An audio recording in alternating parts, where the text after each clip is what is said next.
এই অনুষ্ঠান শেষ হতে দেব না।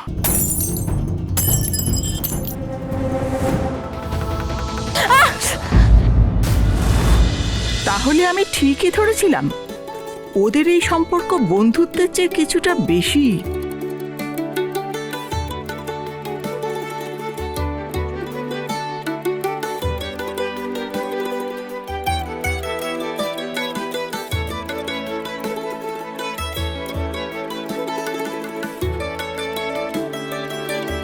আপনি পেরেছেন ম্যাডাম, প্রথম নিয়মটা খুব ভালোভাবে পালন করেছেন।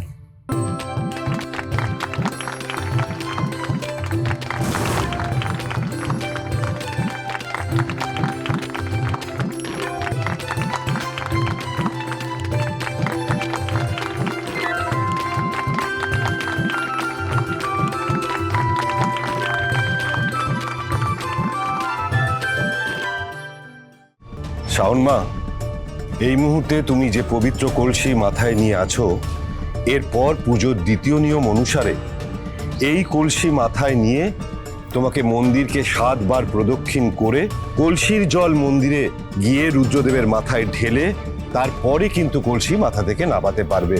মনে রেখো, তার আগে যদি কলসি নামাও বা কলসি যদি পড়ে যায়, তাহলে আগেও বলেছি অনর্থ ঘটবে। ঘটবে না, আমি সব নিয়ম ঠিক করে পালন করব। আজকে পুজোয় কোনো বাধা পড়তে দেব না। বেশ মা, বেশ, তোমার উপর আমাদের সকলের সে বিশ্বাস আছে। আর দেখো, তোমার এই যাত্রাপথের জন্য এই কাপড় বিছিয়ে দেওয়া হয়েছে, তোমাকে এই পথ ধরেই হেঁটে এগিয়ে যেতে হবে। রুদ্রমূর্তির মাথায় জল ঢালার পর মন্দিরের প্রাচীন গাছ 7 বার প্রদক্ষিণ করে 7টা গেট বেঁধে পুজো সম্পন্ন করতে হবে। পারবে তো শাওন? ঠিক পারবো দিদি। কিন্তু শাওনকে তো এখনই খুব বিধ্বস্ত ক্লান্ত দেখাচ্ছে। ভুল করেও যদি এই কলসি মাথা থেকে পড়ে যায়, তাহলে তো পুজো বন্ধ হয়ে যাবে।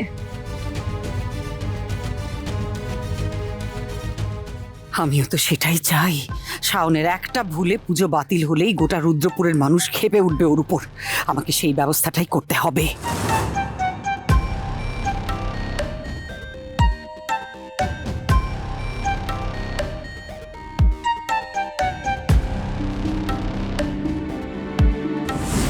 তুমি এখন কি বলতে ফোন করেছো বলো তো? মামা যখন আমাকে হিউমিলিয়েট করছিল, অপদার্থ বলছিল সবার সামনে, তখন তোমার মুখ দিয়ে একটা কথাও বেরোলো না, কাউকে কিচ্ছু বলতে পারলে না তুমি, তাই তো? ভালো মা, আমি তো তোমার কথা শুনেই শাওনকে হেল্প করতে গিয়েছিলাম, কিন্তু ওই 2 টাকার কলসি, ওই বোগাস কলসিটা ফেটে গিয়ে যদি জল পড়ে যায়, তাতে আমার কি দোষ আছে? দোষটা তোমার মোটা মাথার, ম্যাডি। বারবার প্রত্যেকবার তুমি ভুল করো, সমস্ত প্ল্যান তোমার ফেল করে, তাই জন্য তোমাকে সাবধান করতে ফোন করেছে। যাকে এখন এসব কথা বলার সময় নেই, যেটা বলছি সেটা ভালো করে শোনো। শাওন রেডি, ও পবিত্র কলসি মাথায় করে এখন হাঁটার জন্য রেডি হচ্ছে। তোমাকে দেখতে হবে ম্যাডি, যে করেই হোক ও যেন ওই প্রাচীন গাছ অব্দি পৌঁছতে না পারে। বুঝতে পেরেছো তুমি আমার কথা? শোনো ভালো মা, সেই ব্যবস্থা আমি অনেক আগেই করে রেখেছি। শাওন কোনোভাবেই আজকে মন্দিরের পেছনের দিকটাই পৌঁছতে পারবে না, সেটা আমি তোমাকে বলে রাখলাম। আমাদের সর্বনাশ হয়েছে। তোমার ওই অপদার্থ ছেলেটা তোমার মেয়ের মতন ওই বাড়ির মেয়ের সাথে প্রেমে পড়েছে। হ্যাঁ, হ্যাঁ, ওই বাড়ি মেয়ে মানে মল্লিকার প্রেমে পড়েছে। আর ওর তো বিয়ে হয়ে গেছে, একটা বাচ্চাও আছে। আমাদের কুনাল একটা বিবাহিতা মহিলার সাথে ওরে বাবা, মল্লিকার প্রেমে কেন পড়বে? ওর ছোট বোন বৃষ্টির প্রেমে পড়েছে, ওর প্রেমে হাবুডুবু খাচ্ছে। হ্যাঁ, হায় ভগবান। ভগবান যদি থাকেন না সত্যি সত্যি, তাহলে এই বিপদ থেকে আমাদের নিস্তার দেবেন। আরে ওই ভিখিরি বাড়ির ছেলে মেয়ে আমাদের বাড়ির ছেলে মেয়ের মাথা খেয়ে আমাদের সম্পত্তি আত্মসাৎ করতে চাইছে, সেটা আমি কিছুতেই হতে দেব না, কিছুতেই না। কাকিমা,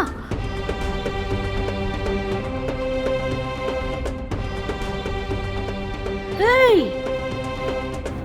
তুমি সোজা আমার বাড়িতে ঢুকে পড়েছো? হ্যাঁ, তোমার সাহস তো কম না। তোমার শরীরে লাজ লজ্জা বলে কিছু নেই নাকি? কাকিমা, কাকিমা, তুমি আমার ছেলের জীবনটা বরবাদ করে দিতে চাইছো। ওর মাথা খেয়ে তোমার স্বাদ মেটেনি, তাই না? এখন আমার পুরো পরিবারটাকে ধ্বংস করে দিতে চাইছো, তাই তো? আমি এমনটা কেন করব বলুন? আপনি ভুল ভাবছেন। বৃষ্টি, তুমি চলে এসছো? আরে একবার আমাকে ডাকবে তো, আমি কতক্ষণ ধরে ওয়েট করছি। এই তুই জানতিস ও আসবে? আরে বাবা আমি তোকে ডেকেছি বাবা, আমি চাই আজকে তুমি আর মা মিলে আমাদের দুজনকে আশীর্বাদ করো। কি বললি তুই? হ্যাঁ এই শুনলে তোমার ছেলে কি বললো? গাছে নেই কাঁঠাল, এখনই গোফে তেল দিচ্ছে। বিয়ের ঠিক ঠিকানা নেই, এখনই মহারানী চলে এসেছেন বিয়ের আশীর্বাদ নিতে। তা বাবা, আশীর্বাদ দিয়ে কি করতে হবে আমাদের? হ্যাঁ, তো তোমার মহারানীকে মাথায় করে রাখতে হবে, তো ওর পা টিপে সেবা করতে হবে। তো বলো তোমার বাবা মা আর কি কি করবে, বলো বলো বলো। মা তুমি এসব কি কথা বলছো? ওর সাথে কেন মিসবিহেভ করছো মা? শোন, ওকে যে এখনো এই বাড়িতে দাঁড়িয়ে থাকতে দিয়েছি এই অনেক। ইচ্ছে তো করছে ঘাট ধাক্কা দিয়ে এক্ষুনি বার করে দেই। যে মেয়ে আমার বাড়ির দিকে তাকানোর যোগ্যতা নেই, সে নাকি আমার বাড়িতে ঢুকে আশীর্বাদ নেবে। এরকম ভিখিরি মেয়েকে না আমি আমার বাড়ির চৌকাঠ অবধি পেরোতে দিই না, বুঝলি? মা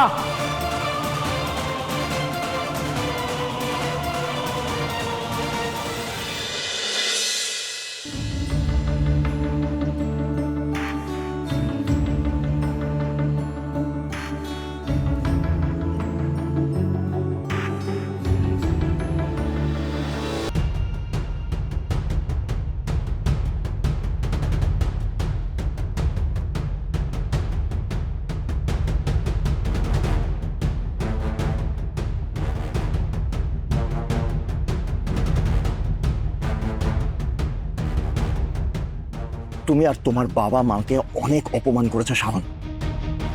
সবার সামনে আমার গায়ে হাত তুলেছ, আমার গালে চড় মেরেছ। আজ সেই চড়ের বদলা নেওয়ার পালা। যে হাত দিয়ে তুমি আমার গালে চড় মেরেছিলে শাওন, সেই হাত দিয়ে আমি কিছুতেই পুজো, এই অনুষ্ঠান শেষ হতে দেব না।